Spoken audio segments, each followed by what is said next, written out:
dietitian, I know what you guys do in here, and you guys are working your tail off in here. So the nutrition part is the next step to that. And so that's what we're going to be talking about today, is going to be a lot of like performance-based nutrition, but also like to reach my goals, I need to do this when I leave here. How do I do that? What does that look like? How much of those things? Because what we're going to be talking about is a lot different than somebody who's sedentary, who doesn't do much activity. The answer is very different. So because you come in here, you're doing half the battle. We just got to do the other part. So my name is Matt Dengler. I'm a registered and licensed dietitian. I have my own private practice here in Charlotte. We are located over in South End. I am a second career dietitian. I was a middle school history teacher for 8 years at Providence Day School, coached football, basketball, track there, and then during my time there, I was going back to school at night, and fast forward a long time, I completed 2 master's degrees, one in sports science and the other one in human nutrition. And in order to become a registered dietitian, so there is a difference between like a nutritionist and a registered dietitian. Difference being is nowadays you need a master's degree, and then you have to do a 10-month residency and then take a board exam. That's what makes you a dietitian. Of course, you have a code of ethics, you have to be a part of the Academy of Nutrition Dietetics, and then you have CEUs you have to keep up with, which of course is a lot different than a nutritionist. A nutritionist is anyone who gives out nutrition advice. So if you tell me to eat 2 apples a day, you could technically call yourself a nutritionist. So there is a difference between a registered dietitian and a nutritionist. And if you didn't know that, that's okay. Neither did I when I got into this whole thing. You just hear that term thrown around a lot. So if you're ever out looking for information and nutrition stuff, if you're searching the web, all that stuff, look for those letters next to their name. Means that they're accredited and they're an expert in the field. So along my journey, I've had an opportunity to work with some of the best athletes on the planet. Carolina Panthers, the Gamecocks, the Olympics, Olympic swimmers. I am the team dietitian for the Joe Gibbs NASCAR race team currently. So all that boils down to is that what I've learned from all that is that people know nothing about nutrition. And even at those levels, you think like, oh yeah, they probably know everything, they're probably really good. No, some of them are the worst. But what is really cool is, we might not be playing in front of 70,000 people on Sundays, and that's okay. That doesn't mean that we're not working hard and we need to fuel properly before, after, during, and the rest of the day. What does that look like? That is really important. So the importance of nutrition, really, I love this pyramid here. Oh, let me stop. There are some people taking pictures. Great, do that. All of this stuff, take pictures of the slides. We'll do questions at the end. We will have time for that. So feel free to jot notes, take the, totally cool. So yeah, keep doing that. So this pyramid, I like this pyramid because it really kind of gives the hierarchy of why nutrition is so important. And it's not necessarily, the questions that I typically get are the stuff at the top. And they want to know more about that stuff. And when really the sole purpose of how you fuel your performance and how you fuel change is the bottom stuff, is total calories. How many calories are you having per day? And where are those calories coming from, right? Like those are the 2 main things, and we'll be talking about that stuff today. We'll even then kind of, as we go up, we'll see nutrient timing. Very cool, very important, but definitely not as important as the other 2. And certainly at the very top, supplements, right? There is a ton of powders and pills and Instagram, blah, blah, blah, right? Like there's a lot of stuff being sold out there. It's not FDA regulated. So you and I could create something, put it in a jar, put it on a shelf and say, this does this, right? No one's gonna check that until something really, really bad happens, and then they go and like, oh yeah, this is really bad for you, and then you say you can't have anymore, right? So just be really careful of all of that stuff. Clarity, purity, all of that stuff really matters in supplements. But when it comes down to it, when we talk about supplements, it should be supplementing your diet, right? Like that's the purpose of it. Like you're not getting it through your food, so then I'm going to take this because I can't get it through my food, right? That's the purpose of these things. But we a lot of people that I see have this kind of flipped where they have a bunch of pills and powders and then have no idea what's going on with the food. That's not great. So nutrition is also really hard because it's hard to make decisions, and there's a lot of reasons why, right? Where we grew up, where we currently live, who we hang out with, do I have kids, am I married, what are my timings like, do my job, right? There are so many things that make nutrition decisions, and it is very hard. It's a hard thing to do. So you're not alone if you're sitting there going, well, I don't know what I'm doing, and there's a lot of factors that go into what I'm eating, how much I'm eating, and of course emotion, right? Like eating is a very emotional behavior. You eat when you're happy, when you're sad, when you're grieving, right? There's a lot that goes into it, so that's okay. So the history of nutrition, right? We've come a long way, but maybe I'm dating myself a little bit, but like my first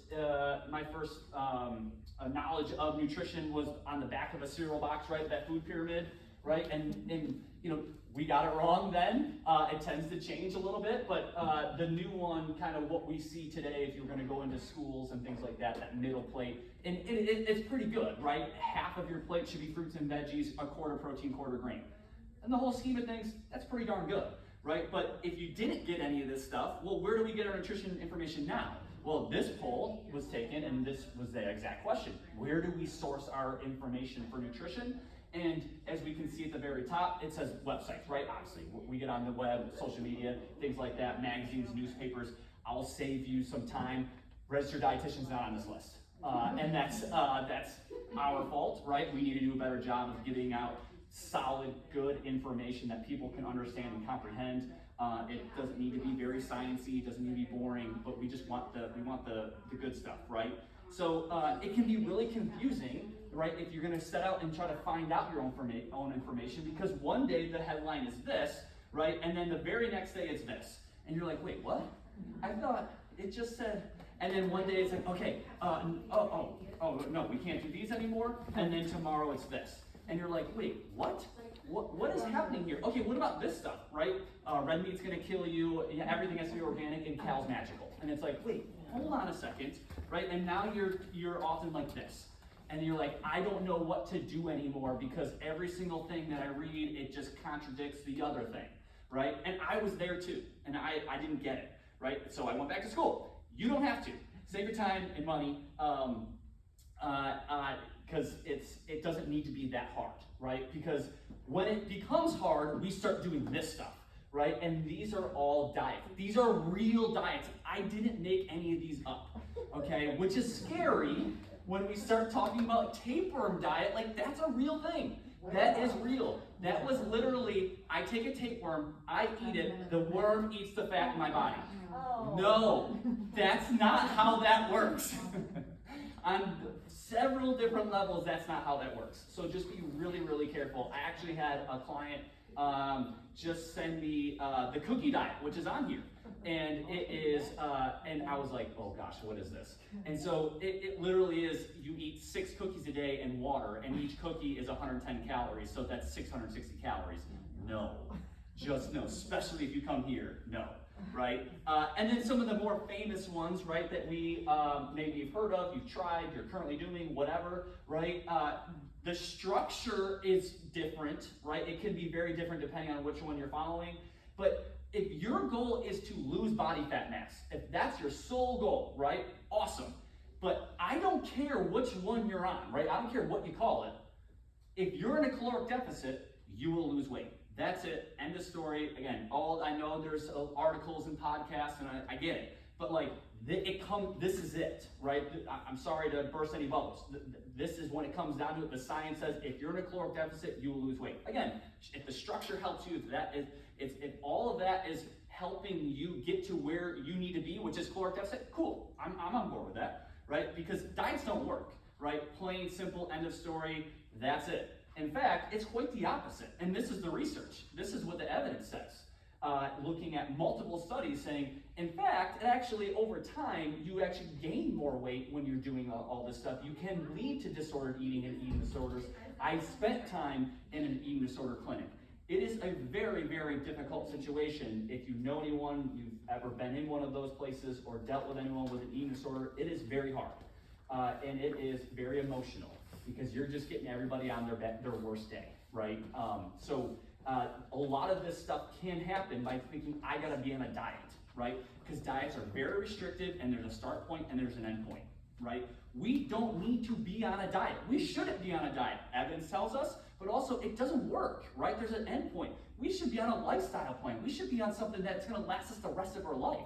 Unless you're somebody who's like, hey, I've got this thing, I've got a triathlon, I've got a marathon, I'm a bodybuilder, okay, you've got like a show. There's a date where you need to have something done by this date. If that's not you, then it doesn't need to be like that. It doesn't need to be that hard and that restrictive.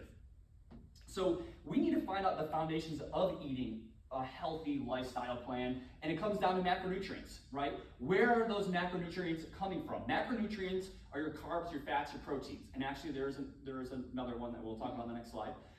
There is a fourth. But the true, when we talk about calories, carbs, fats, proteins, and each one of these will have its own little slide here. So as you can see the asterisks at the bottom, so carbs, fats, proteins, this is a science, it's got numbers, right? So 4 calories for every gram of carb, 4 calories for every gram of protein, and then 9 calories for every gram of fat. And this is what started that low fat craze in the 90s, if you remember that or got through all that stuff, right? The Snackwell cookies.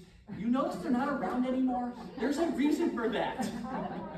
Because it didn't work, because fat doesn't make us fat, it's just the abundance of calories. Because we got those, because it's like, oh, this is low fat. I can have like 6 boxes of these, and these are amazing, right? You're just overeating cookies, like at that point.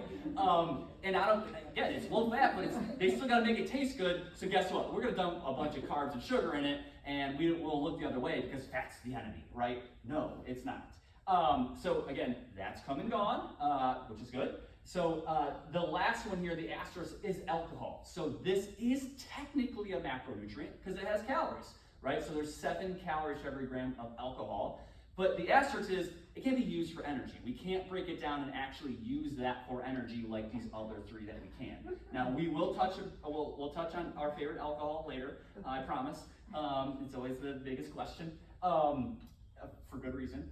So macronutrients. So I'm going to already apologize in advance for the redundancy of me saying this, but it has to be said. And again, you're going to hear it and you're like, dude, you've already said that. I'm like, I know, I'm sorry. But everything has to be customized to you, right? Based on height, weight, gender, what you do for a living, exercise, frequency of exercise, intensity of exercise, all of that matters. That all has to be factored in, right? Because if you go online like, how do I lose weight? You might find templates and all that stuff, but they don't know you, right? And that's where it might work for a little bit, it'll bog down because everyone is different. In fact, they've got research where they literally had identical twins and they did the same exact things, ate the same thing, like in a lab, like it was all watched and exercised the same, and they had different changes on expenditure and how much they were taking in and like how much weight they changed. Like, so, that's your twin and it doesn't compare, right? So how can you compare to somebody else, to me, it's not about the other people. Oh, they did this, so I'm gonna do that. Well, no, right? Like it has to be customized to you. So that's why we have ranges here. So people, I'll meet people and they're like, I'm like, yeah, what do you do? I was like, I'm a registered dietitian. They go, oh, great. Okay. So how many calories should I have? And I'm like, I don't know. I just met you. I have no idea. I know nothing about you. I'm sorry. I would love to help you, but I don't know. Like, tell me more. So we're going to talk about each one of these things: carbs, proteins, and fats. And so you probably saw in the carb one, right? The range was so much larger than the other one, okay? Because this all has to do with caloric expenditure, what you expend. So the far left, right? So we've got the fat up top, the carb on the bottom. Exercise percent max, meaning like how intense do you work out, is on the bottom part, and then the vertical, the y-axis, contribution to total energy, right? And how much energy that is contributed to, right? So as we can see, like the far left, right? If you're just like going for a walk and like that's your exercise and like, hey, that's better than nothing, I'm cool with that, or you don't do anything, right? We need a little bit lower carb on those days. Great, okay? So when we see articles that are like low carb this and Atkins and keto, right? Like, remember, they're not talking to you. You come here. You are way different than the majority of the people that these articles and all these stuff are talking to. Most people don't go to an Orange Theory. It would be awesome if they did, right? We'd be in a lot better shape as a country, but they don't, right? So when you read those things about low carb and blah, blah, blah, right?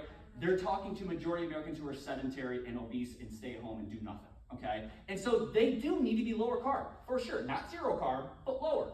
Definitely, right? Because of this exact graph, right? We need a little bit more fat in our diet than some carbohydrates because our expenditure of exercise intensity is very low. But if you come here, which I'm guessing you do, right? As your intensity goes up, right? If you get your butt kicked in here every single day and you keep showing up, right? Like why do we do that? But no, it's a good feeling, right? Your intensity's high, you're sweating a lot, all of that, right? You need carbohydrates, okay? Because if you don't, you're gonna fall flat on your face when you're on the treadmill. Not a good thing. You're going to run out of stores. Okay, we have stores, which is good, but we need to continue to refill those stores because your intensity is so high because your carbohydrate expenditure is going to be really high. Okay, so notice we're going to see those differences in that graph. So not all carbs are created equal, of course, right? We've all heard like the good and the bad carbs, right? I don't like those terms, right? And this all stems from like eating disorder behavior stuff, right? Where it's these carbs are good, this or not that, right? And then you start making these substitutions of things, and then you become super restrictive. And then next thing you know, you've lost total control, and then you're in the eating disorder clinic. Not good, right? And hopefully that doesn't happen to anybody, but a lot of it stems from this stuff, where I was told that these are bad, these are bad, these are bad, right? So I like the picture, so I just crossed off the terms here. Because I would say more nutritious, right? You know, things on the left probably more nutritious than the things on the right, for sure, right? But there's no reason why we can't have these things in our diet. Maybe not all the time, but definitely some. I mean, have you tasted these things? They are awesome, right? How do we define good and bad carbs? Like, not by taste, right? Because these things are great. So they can be in your lifestyle plan, just maybe not all of the time. So let's talk about protein. So how much protein should you have? Well, again, it depends on height, weight, gender, age, and of course what you do and what your goals are, okay? So at the very bottom, I'm guessing most people, if they come here, this is why they're highlighted in red here, is that you're either here to try to build mass or you're here to cut body fat mass. Generally, that's what we typically see when we're at a gym, and great. So your protein goal needs to reflect that. So as you can see, way higher than the current RDA. The RDA is your recommended dietary allowance. That's what the government comes out and says that generally everybody should be on this. But remember, they're talking to the general American who don't do this stuff. So their recommendations are a lot different than what you're trying to probably accomplish. So generally speaking, again, this is all has to be customized to you, but again, if you're just starting like, where do I begin? Around 1 gram per pound of body weight we should be getting for protein. So if you're 200 pounds, shoot for around 200 grams of protein. It's a lot. You're gonna notice, oh my gosh, that's a lot. Yes, it is, okay? And that's all because of what you do in here. It has to be matched for that and based on your goal.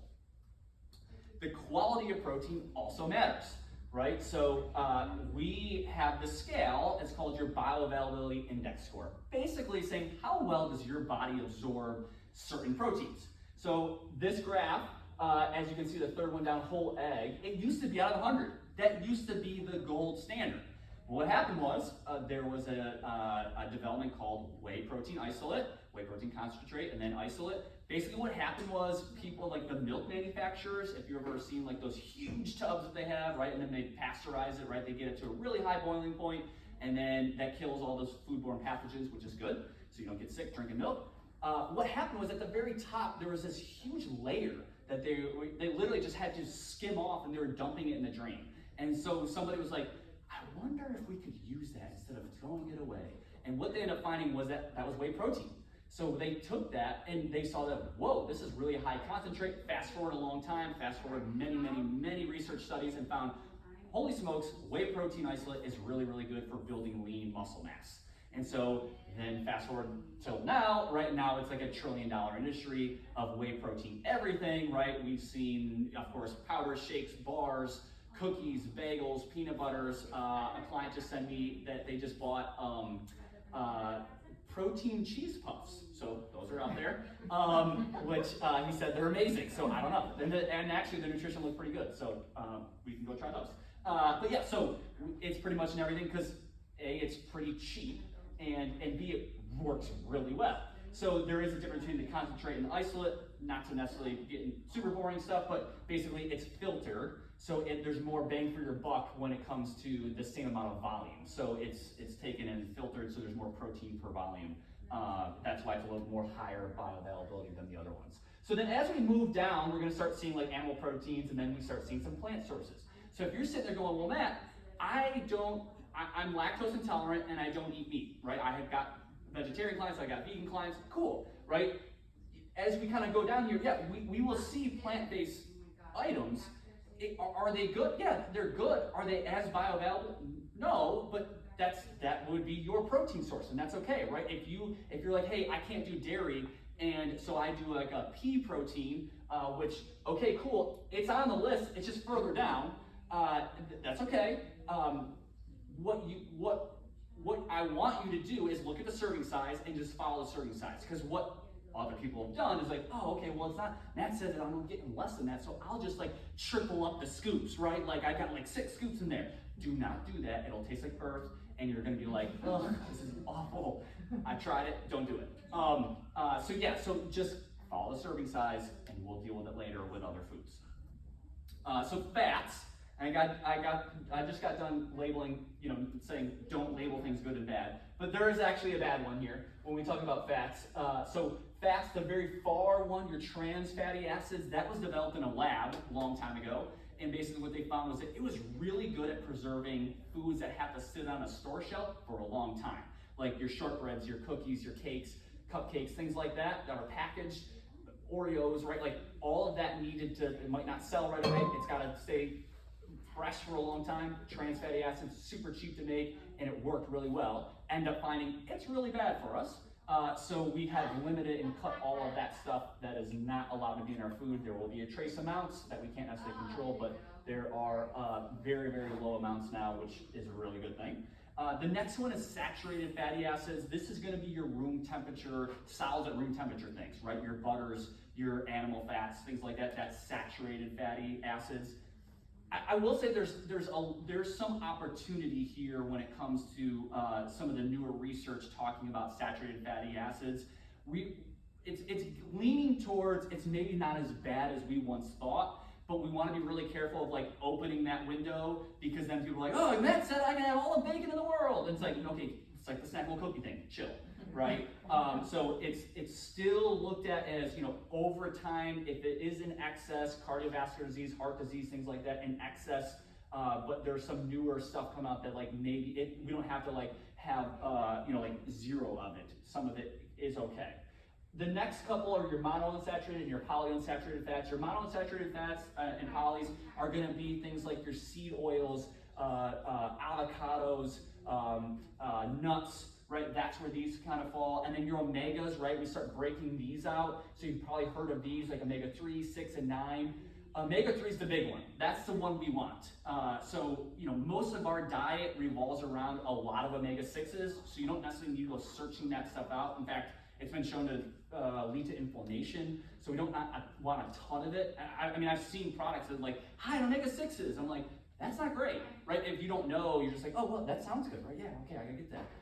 No, we want high omega-3s. That's the one we want. And as far as where does that come from, what's the best one for that? That's fatty fish. As far as where can we get the most bang for our buck on omega-3s, fatty fish. If you're sitting there going, hey, I don't like fish, I hate that kind of fish, right? Cool, that's where supplements come in, right? So we're gonna supplement the diet because you're not gonna get it through your diet. Cool, that is a good opportunity to do something like that, like a fish oil. Here we go. When it comes down to, I'm sure you've probably seen, there's like a million different kinds, okay? This is a really, really important one that you're getting a good quality one, because it can go rancid really fast. It's a fat, and the way it's produced is really, really important. So there are very few ones out there that anyone should ever recommend to you. This is a one that you want to spend a little extra money getting, and the brand that I would only ever recommend, and I'm not sponsored by them, it's not an ad, like I don't get anything, is Nordic Naturals, and that can be on Amazon, you can get it in Whole Foods, things like that, but that's an omega, like they spend a lot of money to get third-party tested people come in and check out all of it. That's all recorded. They get all of that stuff third-party tested, so go out and spend the extra money, versus the big Costco jar. Get the omega-3 from Nordic Naturals. They're the best. All right, best sources of fat. Again, the fatty fishes, as far as omega-3s come, these are some of your better ones. Nuts, seeds, yeah, you can get a lot of omega-3s from walnuts. That's going to come with baggage. That's a ton of calories, right? And a ton of fat calories. And if you can afford it and that's how you want to get it, great. But you're better off getting it from a fatty fish if you do something like that or a supplement. Olives, avocado, egg yolks are good sources. I love this slide because it kind of breaks down the different types of oils, right? If you've been to the supermarket and you go down the oil and you're like, oh my gosh, there's a million of them. Which one do I pick and how do I do that? So it all kind of comes down to how is that fat broken down. The different oils are made up of different things, of course, and the type of fat is different. So saturated in red, polyunsaturated in the blues and the orange, and then yellows is your monounsaturated. If you remember like that coconut oil craze that was like, I don't know, like 10 years ago or something, or less, look at the very bottom, right? It's all saturated fat. One that we just talked about limiting, right? We were taking that and we were like putting it in our coffee and all that stuff. I don't know why. I mean, you can if you want to, but that's fat. You got to account for it. So the one that, okay, so what's the best one, right? It's the extra virgin olive oil. I know it's not like this huge earth-shattering thing, but that's just the honest truth. That when it comes down to it, that tends to be the best one. And of course, there are a million of them. How do we pick which one? We should be looking for something like this on our oils. And you don't need to go somewhere special or like, the fancy olive oil shops. If we just want, I shop at Harris Teeter, Food Lion, whatever, right? They have oils there that have the seal on it. You can get them at the where you go. The bottle should be glass. It should be opaque, right? That should be, because that's gonna slow down the rancidity rate of the fat, meaning it's not gonna go as bad as fast. So bless you. So just be really careful on which one you pick there. So here's my trivia question today. All right, so corn oil comes from corn, olive oil comes from olives, coconut oil comes from coconuts. Yeah, duh. What the heck is a canola? Canadian oilseed. You are so good. Yes. But do you know what the Canadian oil is?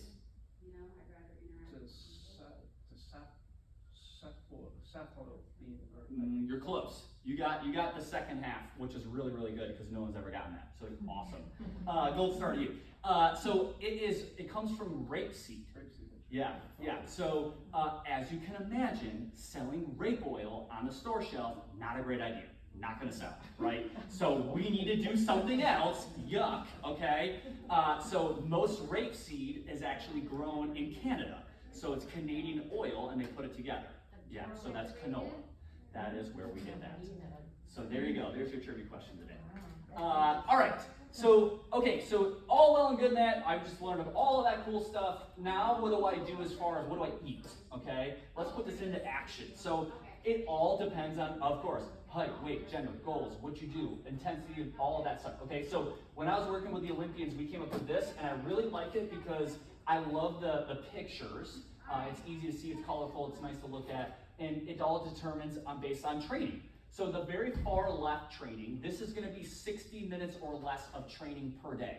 Okay, so if you come to Orange Theory class, right, you get your butt kicked, right, you go home, right, we're going to stay on that far left. That's great. That's awesome, right? That's me. So that's half your plate, fruits and veggies. If you are somebody who's trying to manage your weight, meaning I'm trying to decrease body fat mass, we can see the weight management, right, the dashes. We're gonna have a little bit more lean protein given to you and cutting the whole grains just a little bit there. If you're just trying to maintain your current weight, then notice that's a quarter grain, quarter protein. All right, so that's far left, and that's most people, right? That's a rest day, that's a workout day, 60 minutes or less, right? But as you can imagine, Olympians train a ton. So that moderate training is around 90 minutes or above, right? So that would be like if you do the Orange Theory and then you do intentional training. Walking the dog, that's awesome, you should be doing that, but that does not count for this. This is intentional. Now, if you go jogging with the dog, right, you actually are getting your heart rate up, right, your exercise intensity is ramping up. Okay, cool, that definitely counts. But just going for a walk, the intensity is not high enough for that to register. Definitely do it. It burns calories, it steps, great. But that's not necessarily moving your plate over a little bit. Okay, so this would be like 90-ish minutes. So you do that, maybe you're training for something, you go for an intense bike ride, you're rowing, you're running, jogging, whatever. It's an intentional workout. Notice here the grains are starting to kick up a little bit, right? Because that's carbohydrates, we need to get that back in. Far right, we're talking around 2 hours or above. Endurance athletes, anyone who's training for marathons, triathlons, things like that. We got to start adding on a bunch of grains for you, okay? So that is around half of your plate. Notice the protein doesn't really move, right? That's on purpose. Contrary to what, the gym bros say on the internet, right? You don't necessarily need all that extra protein because you're doing more. Your protein is based on body weight. Your body weight is not necessarily shifting that much day to day per se. Now, if you lose about 20 pounds, yeah, then we could start talking about making those changes. So nutrient timing, okay? So this is that next up, as we're moving up this pyramid, right? Nutrient timing, it is important, but it's not even close to as important as those other two, okay? Meaning macronutrients and overall calories. If you're sitting there going, I have no idea what that guy just said for the last 20 minutes. Cool, that's okay. But this part then doesn't necessarily matter to you. Your first goal would be like, how many calories am I having per day? And where are they coming from? Those are your first two questions that you have to figure out. Like, my carbs, fats, proteins, where are they coming from? And how many calories is that contributing to, right? That's your assignment. The next part is you're sitting there going, yeah, I already know all that stuff. Okay, cool, we can then move on. This would be your next stage, right? This would be your nutrient timing. There's 3 stages of nutrient timing that are gonna be really, really important. It's gonna be before workout, it's gonna be after workout, and then after workout, okay? So that basically means is pre-workout. So what should I be having, right? So this can be, it should be calories, and it should be coming from mostly carbohydrates, because as we saw earlier, right, the carbohydrates based on intensity is really, really important. We should have them in our body. If you're somebody who's going, well, Matt, I go to the 5 a.m. class. I'm not waking up an hour before and having, no, you don't have to. That's okay. I'm an early workout person too. There's no way I'm getting up any earlier than I have to, and then having a meal. No. You can go up and you can go fasted. You've been asleep for about 6, 7, 8 hours-ish, right? You've not expended a lot of calories. You'll have enough in your storage. If you want to have a little something, great, you can, right? If you're just rolling out of bed, I got about a half hour, it takes me to change, and then I got to drive here and all that stuff. Yeah, you can have a little bit of carbohydrate, for sure. And we'll talk about what that can be here in a second. But that's what we're thinking about pre-workout, is some carbohydrate stuff. Intra-workout, not one of the phases, but I definitely wanted to touch on in case this is you, as far as the length of time that you're under load, under tension is really important. What that basically means is, if you come here for a class, right, 60 minutes is maybe the slot, or the 45 minutes is the slot, but the actual time under load, time under tension, right, if you're on the treadmill, that's one thing. If you're on the floor, or if you're working out the entire time, okay, cool, but there are some times where you're taking a break, right? You're resting, you're putting the dumbbells down, whatever, right? You're not necessarily under load then. So that's not necessarily counting, but of course we're all going to count that. But just to be clear here, we're really just talking about time under load, time under tension as far as intra-workout, meaning 75 minutes or above of actual effort. Meaning if I took you and I threw you in the deep end of a pool, you better keep moving for a long period of time or you're going to go to the bottom, right? That's under load, that's under tension. If you're on a treadmill, you're on a run, that's under load, under tension. Okay, so we've got to be 75 minutes or above when we start talking about, I need something during the workout, right? So if you are marathon training, half marathon training, all endurance training, you need stuff during your workout. That's why they make the gels and the goos and the powders and all that stuff that that can go with you. That's basically just glucose. It's sugar. It's carbs on purpose, right? They know you need carbs. We got to put that back in. Look at the very bottom, right? We're talking 2.5 hours or more per training session. You're spending, so many calories and carbs. Your recommended goal is around 90 grams an hour. That's 3 bananas, right? That's a lot of carbohydrates that you got to put back in, and for good reason, if you want to maintain performance. Okay, so that was just in case anybody needed that. But back to the phases. Anabolic phase, this is the period right after your workout. So 0 to 60 minutes is kind of that like proverbial, like window of opportunity, right?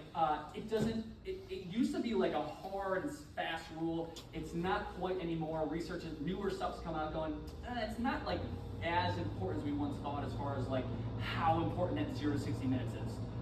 However, I will say I like that structure, and I do use that opportunity for people to get carbs and protein in. It's not like, if you forgot one day, it's like, oh, I should have just stayed home, like your workout didn't even count.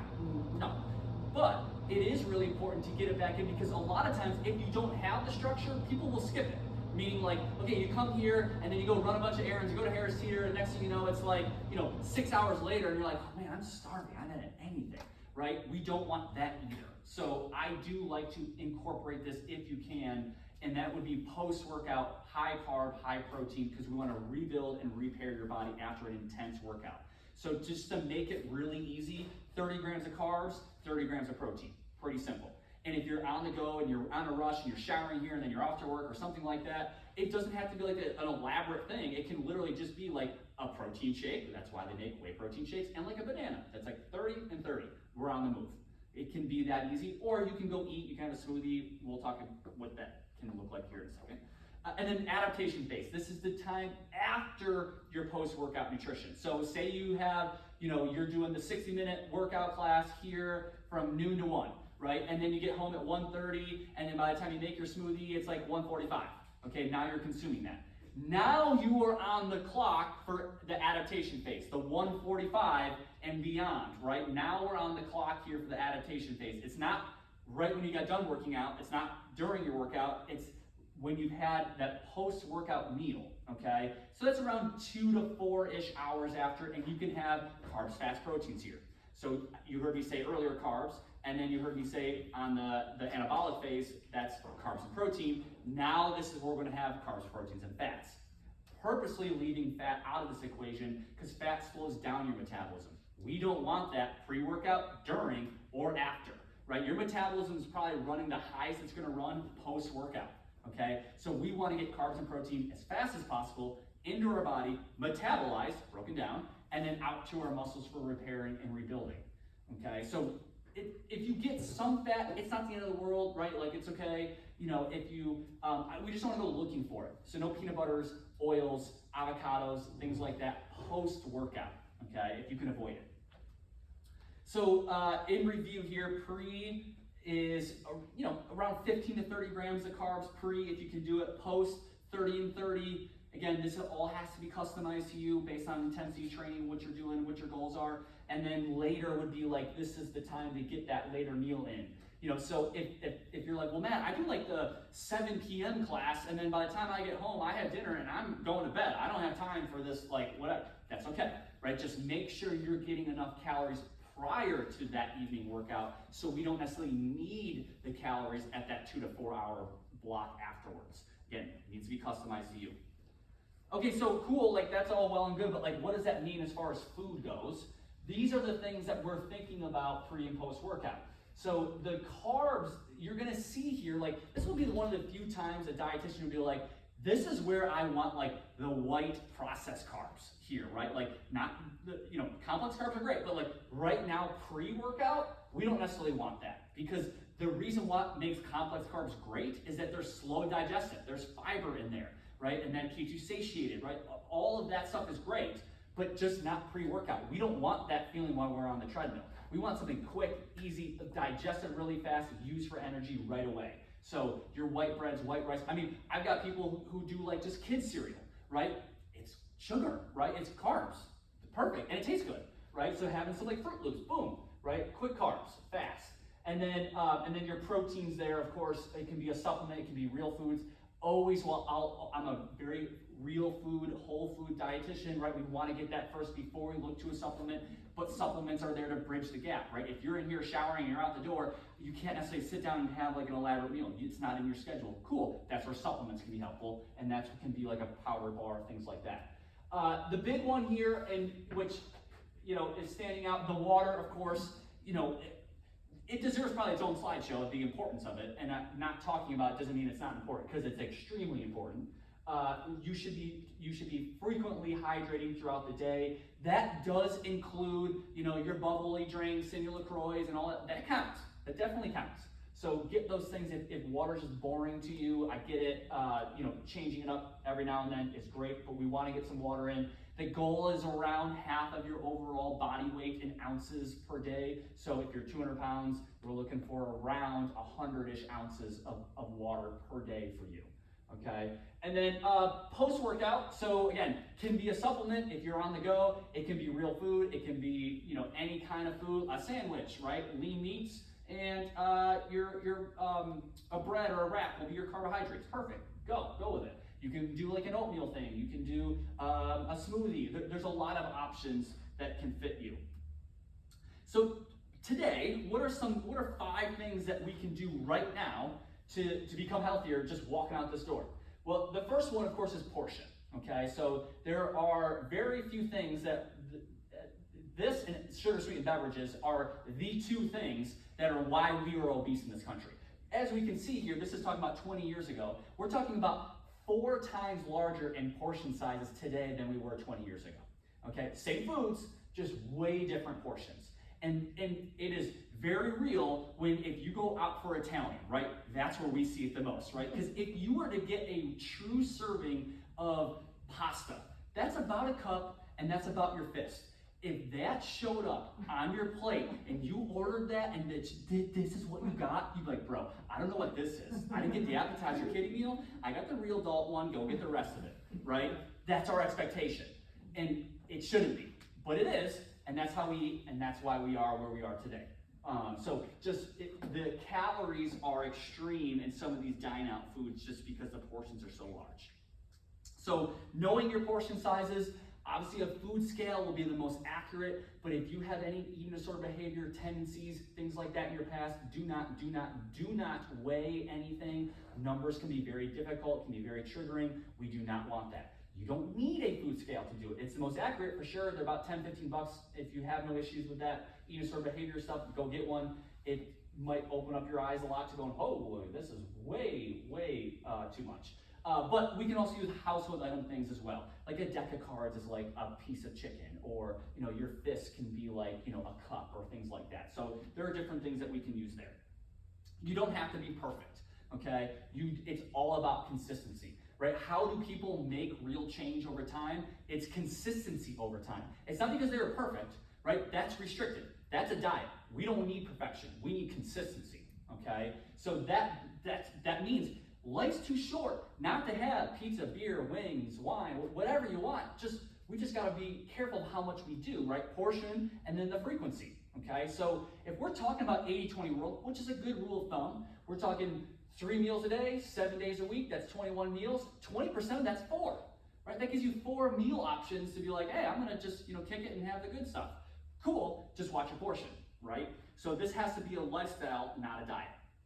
Be prepared, right? This is the one that we talk about a lot, is making sure that you're staying prepped. And that would be with snacks and your meals. The winging it thing, we'll figure it out. What's for dinner? I don't know, we'll figure it out.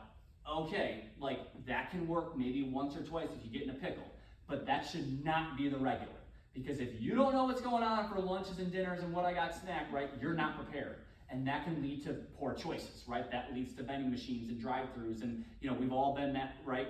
I mean, how many times have we been here where you have your, I got my lunch, I got my breakfast, I'm doing really good, and then you run out of time, and it's like that long period from like end of lunch to like dinner, and then the chips and salsa come out, right, as dinner's being prepared. All been there, right? And you hammer down the chips. Go to a Mexican place, right?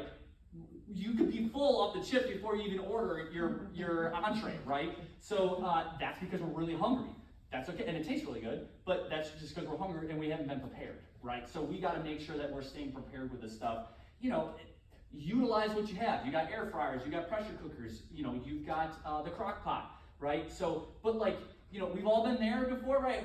Who's done this, right? The crock pot Sunday, right? You put everything in there, you got like 8 chicken breasts, you're like, all right, this is my week, right? And then by Friday, you're like, oh my God, if I look at another piece of shredded chicken, I'm going to hurt somebody, right? It doesn't need to be that hard either, okay? You can prepare stuff for Sunday, like get you to Monday, Tuesday, and half of Wednesday. Prepare Wednesday night, all day Thursday, that's lunch and dinner Thursday. Friday lunch and then go out for, for pizza on Friday night, right? So it might take a little bit more work, whatever works best for you, but just make sure you have this stuff prepared. Move every day, right?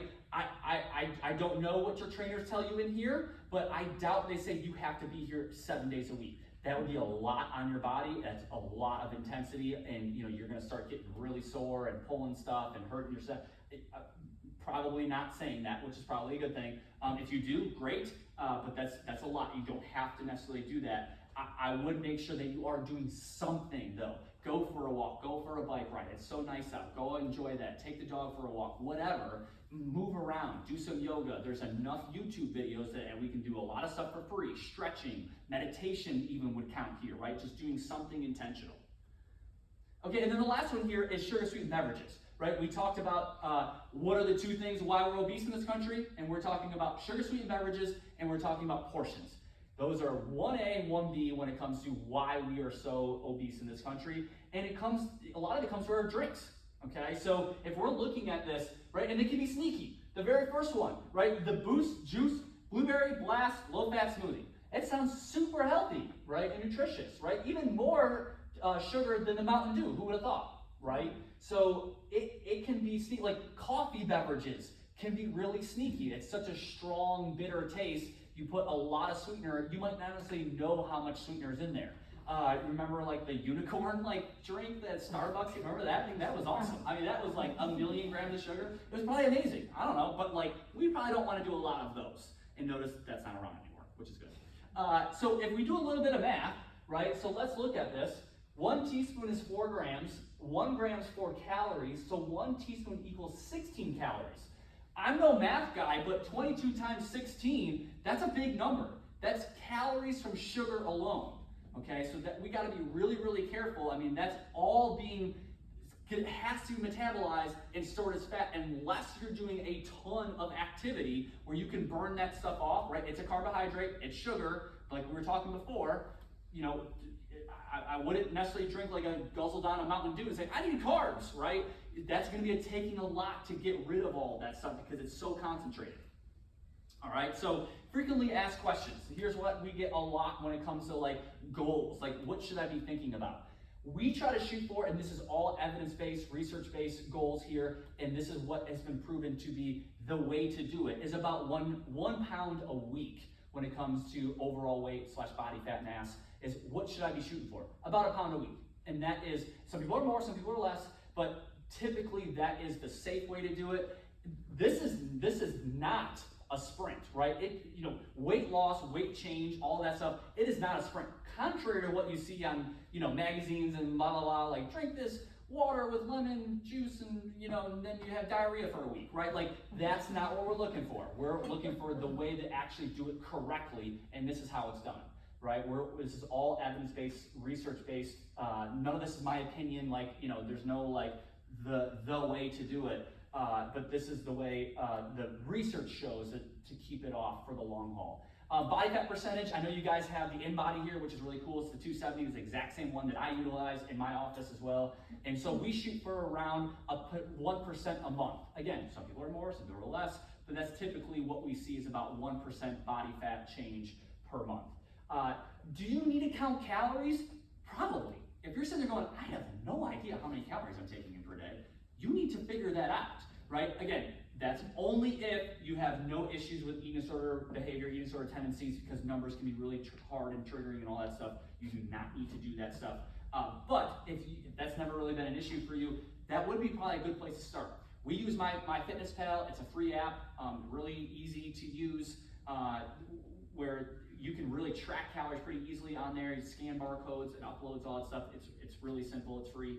You do not need to pay for the paid one, or the elite one or whatever. And then, can I have a cheat meal? Of course, but we need to change the name, right? I hate the term cheat meal because cheating is so negative, right? You cheat on a person, you cheat on a test, right? Really bad behavior, right? If you eat something really awesome tasting, you're not cheating on anything. Stop. Right? You're enjoying awesome food, right?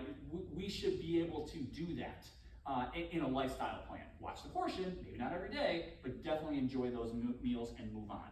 It's not negative. Eating is a very positive behavior. The only foods you shouldn't eat are ones that are poisonous and expired. Those are it. Everything else, you're good to go. Okay, our very favorite thing is alcohol, right? Can you drink alcohol? Of course you can if you want to and you like it. We should first determine how much you're drinking, right? In an initial consultation with me, one of the first questions that we ask you is, do you drink alcohol? If so, how much, how many days per week, how many servings per week? What does that look like? Talk to me about it, right? And so sometimes we get stuff like this, right? I'll hear, I'm just a social drinker. I just very, very light. Okay, cool. Walk me through that. What does that look like for you? Well, okay, I will. Monday, Wednesday, Thursday, I always have wine while I'm preparing food, and like, 'cause of work and kids, right? So I gotta have my stress release. And then Friday, we're going out, right? Have a couple of drinks as happy hour, yay, Friday. And then Saturday, it's Karen's birthday. And so we're gonna go out for drinks for her, okay? So by the end of the week, right, we've had several beverages, we're talking 6 or more, right? As a social drinker, I'm sorry to tell you this, you are a heavy drinker.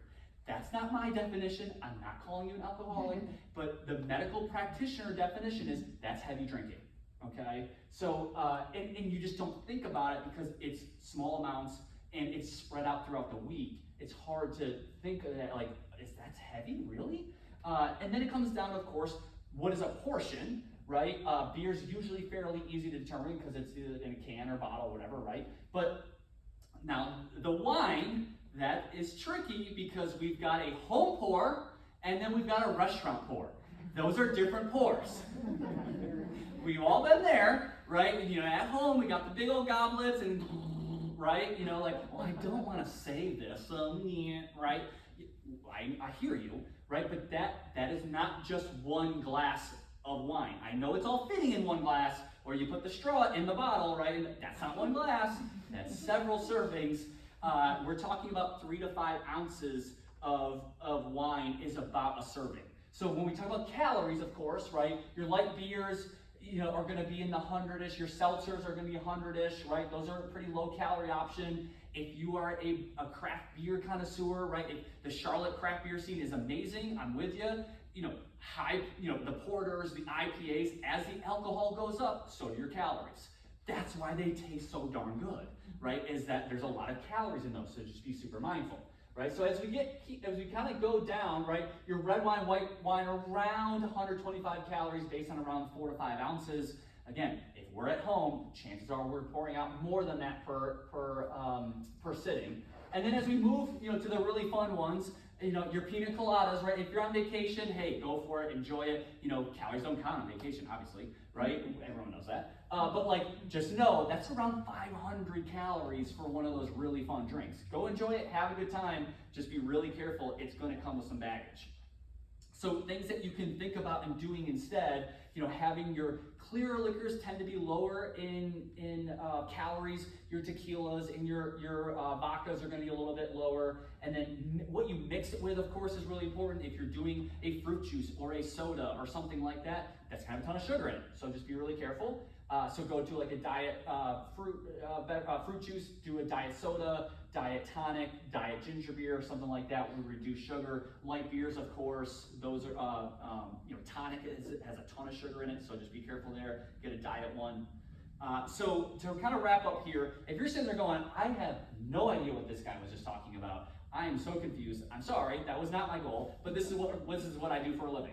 Okay, so what we would end up doing with you is having a 90-minute initial consultation. We will do the in-body with you. That is, of course, optional. If you just don't do numbers, you don't have to do that. In fact, I have a lot of clients who do blind weights where they don't see the results, only I do, just because numbers are hard for them. You can definitely do that, or you can see it. I have the paper version that comes out. I know you guys have a cool app through Orange Theory, but we have the paper version here, which we'll kind of go through to kind of walk you through what you're looking at and how we got there through the in-body, and then we'll collect a lot of just diet history information from you. We'll set up goals with you. I'll have you walk me through a day in the life of you. This is where that customization process comes in. When do you work out? Where do you work out? How often? What does that look like? What do you do for a living? All of that stuff, meal timing windows. And then you'll fill out a food preference form, so in that way I can create a meal plan for you based on foods that you actually will enjoy, right? Broccoli is really good for you, but if you don't like it, I'm not gonna put it on there. It doesn't make sense, right? You're not gonna get excited about it. So then I'll have everything I need to customize a meal plan for you based on your timing and food preferences. And of course, any food allergy sensitivities, religious restrictions, that will be of course mapped out, so those things will not be on there as well. And then the rest of the time will be all nutrition education stuff. So going for everything from what are macronutrients, a lot of this stuff that we saw here, but also going a little bit more to supplements and hydration and sleep, food cravings, we'll kind of dive into that. So if we have an example up here for you, so if that's something that you want to check out of like what we do and like what you will get, that's called the Performance Finder. It's sitting up here. Also an example of what an in-body sheet looks like. And then what your meal plan could look like as well.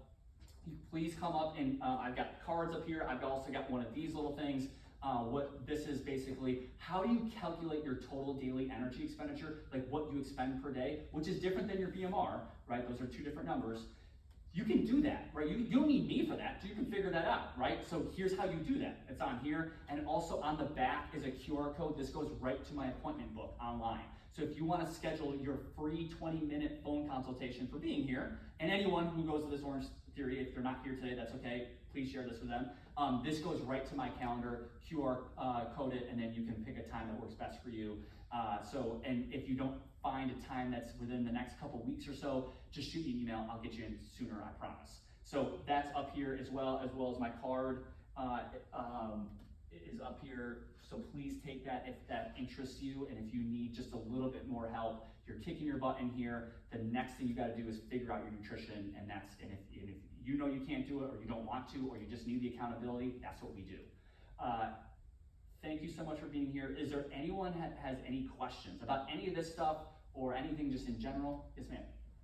My thing right now is I've got osteoporosis, and so musculoskeletal is what I'm working on. Is there anything that nutrition has to do with that, or should I just weightlifting and whatnot? Yeah, so right, of course, weight resistance activity, number one thing. Yeah, number two would definitely be protein. We don't want you to necessarily losing muscle mass, right? We have to keep your muscle mass high.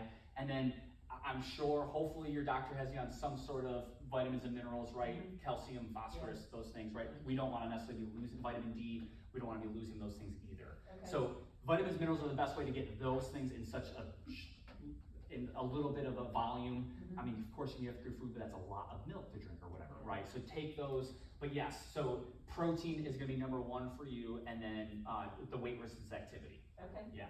Thank you. Yeah, good question. Any other, yes ma'am? What is the difference between, like I love Diet Dr. Pepper. Yeah. What is the difference between Diet Dr. Pepper and like Dr. Pepper Zero? What's the difference? So I don't know as far as like between those two, I just don't know that particular brand. For like a Diet Coke versus a Coke Zero, or, you know, is one better or worse? No, again, I don't, it's probably the difference in, it's the sweetener, right, yeah, The so. diet, I think, is aspartame, which is a little slightly more old school, and then the new ones, they're trying to use more of the Like Splenda. stevia, Not stevia, it's definitely the chemical, but it's, Splenda. it's the Splenda. Okay, so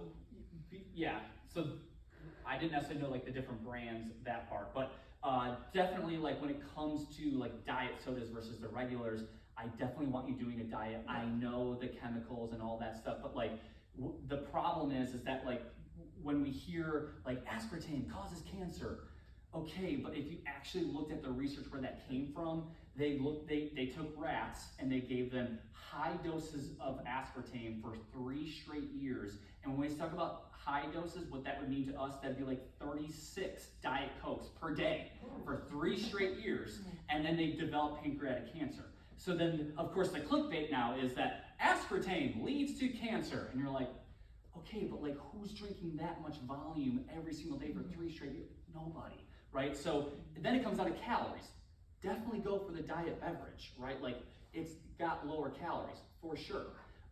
And I know we can start getting into like, you know, the different acids and, you know, the erosion of the esophagus. Like, yes, all of that does matter. But like, if that's your thing, like all I can think about, I just gotta make it to 2 o'clock and I can have my Diet Pepsi. Cool. Like, let's give you that. We need to take wins here, and that'll be one. We're not gonna mess with that, okay? You know, if you're having 18 of those per day, well then let's dial that back, we'll talk about it. And well, 0 calories, okay, cool, but like, we probably should work on that. But it gets blown way out of proportion, and then people like go in a frenzy that you can't have any of these sugar alternative stuff, and it's like, the dose makes the poison. It really does. Water's really good for you, but if you drink a gallon in like 10 minutes, it will kill you. And so, oh, water kills person. And it's like, wait, what? Yeah, so it's just be really careful when it comes to like the clickbaity stuff. Because when it comes to the sugar alcohols and all of that stuff, yes, I know that people say, but when you go into the science of it, the volume would have to be extreme before it starts messing up. Now it can cause GI discomfort, it can cause diarrhea for sure, but that's not cancer. There's a big leap there. Yeah, good question. Yes, sir. As you said with on your twin study, Yeah. they both, same diet, had different results. With all the different diets you saw high protein diets, you saw all different types of diets.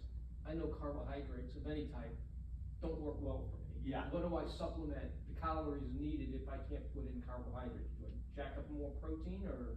Yes, but remember, you don't want to go past much your body weight, okay? So bodybuilders are about 1.2 grams per pound. I don't want to assume anything. I don't know if you are a bodybuilder, but you don't need any more than that, right? Where do you get the rest of your calories from if you can't take in the carbs? So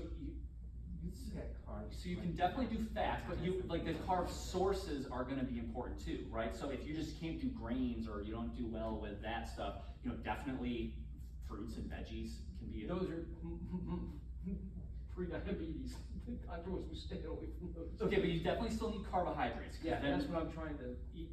No, minimal. Okay, so when you start talking about medical nutrition therapy for diabetes, that's a whole other subject, right? So you got to start talking about carb counting, right? Yeah. So are you doing the carb counting? They give you an exchange list and all that good stuff? Yeah. Yeah, right. So you can't have 0 either, Right. because then you will bonk, right? And that's ketoacidosis, not good either. So you just got to find your balance. It's not 0. I don't know your doctor, and I don't know anything about you, but I guarantee they didn't say have 0 of those things. They just have to be paired with proteins and fats, because that's going to stop the sugar spike of your blood sugar, right? Instead of going like this and then riding the roller coaster of just having a bag of Skittles, right? And then you're really tired. That's what's going on. You want to have some carbohydrates, but with protein and fats, so it goes up and then it just kind of slowly comes down. Okay, so again, I'm not a doctor, but I'm 99.9% sure they never said don't have any carbs. No, it's just okay. When you supplement the calories, if you really got to minimize your. So and then fats. Will probably you would up your percentage of fats, but you have to fill the rest of them with carbs. Right. It's just the type of carbs matter, right? Your complex carbs, things like that, as opposed to candy and the fun foods. Yes, ma'am. So is it possible to eat too few calories to counteract what you're trying to do? Especially, so for me, it's weight loss, right? Mm-hmm. Building muscle and then therefore weight loss. So because the whole thing is, you see all this, 1,200 calories isn't realistic and so on and so forth. So if you use the calculator for your daily expenditure, is it possible to eat too little to be counteractive to what you're trying to do? Yes. And that is typically what I get from my female clients, Right. who walk in here and they come to sit down, and I'm like, they go to Orange Theory 5 days a week and all that stuff, and they're eating like 800 calories. And they're like, well, I'm trying to lose weight. I'm like, whoa, no, right? Like the BMR is your basal metabolic rate. That's your rate at which you burn calories at rest. If you were to just lay on the ground all day, not move a single muscle, that's how many calories you're expending to run you. Brain, heart, kidneys, lungs, all the things that keep you alive require energy, calories, right? So we have to always try to match that number. We gotta at least get you that, because if not, then your body starts freaking out a little bit. It doesn't know, right, if we are, like we're on a desert island or not. It doesn't know, right? But if you eat too few and your expenditure is really high, that ratio is large, it's not gonna allow you to expend any body fat mass. That's the backup. That's the oh gosh, I'm clinging on for dear life, right? If you eat too few and expend a lot, we're not gonna expend any, and if you think about it, it makes sense, right? If you, like, that's why, like, people who are, like, lost at sea for, like, 14 days, didn't eat anything, and they survived, right? Somehow they drank, but, like, you know, whatever. Like, the food, you don't necessarily need to eat all that stuff, because we've got body fat stores, right? It keeps us alive. But if you do that for too long, you're not gonna expend any, because it thinks, well, we must be on a desert island somewhere. We're hanging on for dear life, sound the alarms, slow all production of metabolism. We're not gonna go, right? It's like building a bonfire, right? If you want to build an awesome bonfire, you don't just like a little bit of paper on there and be like, how come it's already gone, right? It's your metabolism runs the same way. Once we get it started, we gotta put fuel on there, and then it starts growing and burning, right? And then more fuel, not less, more, right? That's how bodies, very similar, right? If we want to get your metabolism going, we gotta give you fuel, and then as you expend, we gotta put more fuel in there. Right? Just like the Olympic plates. As you expend calories, we don't take from you, we give more, right? We gotta give you a lot more so we can keep that high and keep your metabolism running. So the Short answer is yes, if you can. yes, the answer is yes. Okay, yeah. Let me start building bonfires and But, stuff. Yeah. okay, so I use my fitness pal, but should you count your exercise calories? Really good question. I tend to say no. I would think so. Okay. I think you should. Yes, and so what she's referring to, if you've ever been on MyFitnessPal, there is an option on there. So Yeah. say, just for easy math, say your calorie goal, like that I gave you, was like 2,000 calories, right? And say you're trying to lose, say you're trying to lose like body fat mass, right, or whatever, like, so we got you in a deficit, and your goal is 2,000 calories. If say you expend 500 calories in here, MyFitnessPal now bumps your goal to 2,500 calories, and your macro percentages with it. Yeah. So then you get to the end of the day and you're like, I'm so far under, what is going on? My calorie goal is now like way up here, and like, so it just gets things confusing. I know some people like it, and that's cool, it's up to you, but just know that if this is the goal that you have, like, just follow this goal. Yeah, and there's a way to turn it, to toggle it Is on. it bad to eat more protein than you should? Like if I ate my body weight, I tend to go over on protein. Yeah, it's not bad. It's just like eating too many carbs. It's not bad, but something has to happen to it. It is going to be broken down into sugar, stored as fat, because it's got to go somewhere, right? And so, just like carbohydrates, right? That's why they get a bad name. Don't go over on the We just don't want to necessarily go over, because you're not going to utilize it, and it's just going to be stored just like anything else. Good Boy, question. that gets complicated. It does. But I promise I make it simple. So again, if there's no other questions, I can hang out until I get kicked out. But if there's more personal questions or whatever, please come and see me. You can come check out some of this stuff. But again, thank you guys so much for letting me be here and being here with me today. And it's an amazing day. You could have been anywhere else on the planet if you were here to be here. So thank you guys so much. I appreciate it.